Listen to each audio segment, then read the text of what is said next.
Hello guys, welcome back to my channel Varshu Telugu vlogs.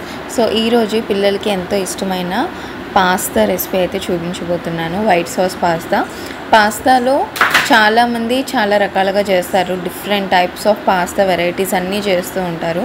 But నేను quick and సింపుల్గా ఈ white sauce pasta మంచి tasty వచ్చినట్టు వెరీ హెల్తీగా ఎట్లా చేసుకోవాలో ఈ వీడియోలో అయితే చూసేయండి. హోప్ ఈ వీడియో నచ్చుద్ది అనుకుంటున్నాను. నచ్చితే కనుక please like, share and subscribe to my channel. పిల్లల విషయానికి వస్తే మంచి పాస్తా ఇవ్వాలి. అంటే మనం యూజ్ చేస్తున్న పాస్తా పెద్దవాళ్ళు తినే పాస్తా కాదు. పెద్దవాళ్ళు తినేది ఏంటి, గోధుమ పిండి లేదంటే మైదా పిండి.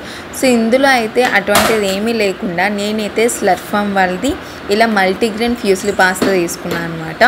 ఇదైతే చాలా బాగుంది. సో 1 కప్ పాస్తా తీసుకొని ముందుగా బాయిల్ చేసేసి ఉడికిన తర్వాత ఇలా స్ట్రైనర్లో తీసేసుకొని కొంచెం కోల్డ్ వాటర్ దాని మీద వేసుకోవాలన్నమాట. కొంచెం మెత్తబడకుండా ఉండడానికి పాస్తా అది పక్కన పెట్టేసుకున్న తర్వాత పాస్తా విషయంలో చాలా వెజ్జెస్ వేసుకోవచ్చు. మనకి నచ్చినన్ని వెజ్జెస్ వేసుకోవచ్చు అనమాట. సో నేనైతే కొంచెం గీ వేసుకొని, గీ ఆర్ బటర్ ఏదైనా వేసుకోవచ్చు. నేనైతే carrot, capsicum, cabbage, onion and అలాగే గార్లిక్ వేసుకున్నాను. మీ ఇష్టం ఏంటి. పాస్తాలో బ్రోకలీ కూడా మంచి టేస్ట్ని ఇస్తుంది. ఉంటే డెఫినెట్లీ వేసుకున్న దగ్గర అవైలబుల్ లేదు కాబట్టి ఇంక తీసేసా. సో మూత పెట్టి కాసేపు మగ్గిన తర్వాత కొంచెం సాల్ట్ అండ్ పెప్పర్ వేసుకొని ఇంకొంచెం ఉడికించుకోవాలి. పచ్చిగా ఉండకుండా పచ్చివాసన పోయినంత వరకు మగ్గించుకుంటే సరిపోతుంది.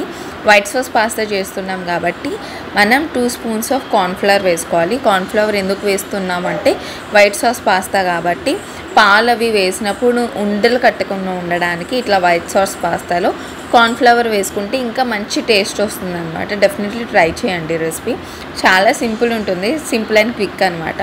సో కార్న్ఫ్లవర్ వేసుకున్న తర్వాత అది కొంచెం ఉడకాలన్నమాట. వాసన అంతా పోయిన తర్వాత పాస్తా వేసేసుకోవాలి. పాస్తా వేసేసుకొని ఒక 2 మినిట్స్ అట్లా కలిపిన తర్వాత ఆల్రెడీ మనం బాయిల్ చేసుకున్న వామ్ మిల్క్ ఏదైతే ఉందో ఇందులో వేసేసుకోవాలి. 1 కప్ పాస్తా తీసుకున్నాం కాబట్టి ఒక 1/2 కప్ పాలు పడతాయి అన్నమాట. సో దానికి తగ్గట్టు పాలు తీసేసుకొని దాని తర్వాత పించ్ ఆఫ్ గరం మసాలా తీసుకున్నాం ఫర్ టేస్ట్ అనమాట. టేస్ట్ కోసం, ఆ స్మెల్ కోసం వేసుకున్నాను. నచ్చితే వేసుకోవచ్చు, లేదంటే లేదు, ఇగ్నోర్ చేయొచ్చు.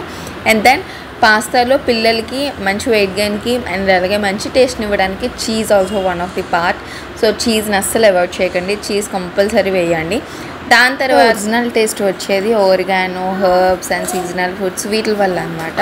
సో ఓరిగానో ఉంది కాబట్టి అది కొంచెం లిటిల్ వేసుకోవాలి. ఎక్కువ వేసుకుంటే కొంచెం అదో రకంగా ఉంటుంది టేస్ట్.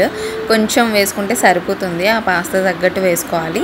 ఇది వేస్తే యాజ్ ఇట్ ఈస్ పాస్తా టేస్టే అనమాట. ఇంక మీరు రెస్టారెంట్స్లో ఎట్లా ఉంటుందో టేస్ట్ అదే విధంగా ఉంటుంది. డెఫినెట్లీ ట్రై చేయండి. లేదంటే బయట మనకి పాస్తా మసాలా ఇవన్నీ దొరుకుతాయి. బట్ కిడ్స్కి అది అంత మంచిది కాదు కాబట్టి ఇట్లా ఓరిగానో లైట్గా జల్లేసి పిల్లలకి ఇచ్చేయండి. దగ్గర అయిన తర్వాత ఈజీగా తింటుంది మా తక్షి. అది డెఫినెట్లీ ట్రై చేయండి. ఈ వీడియో కనుక నచ్చితే please like, share and subscribe.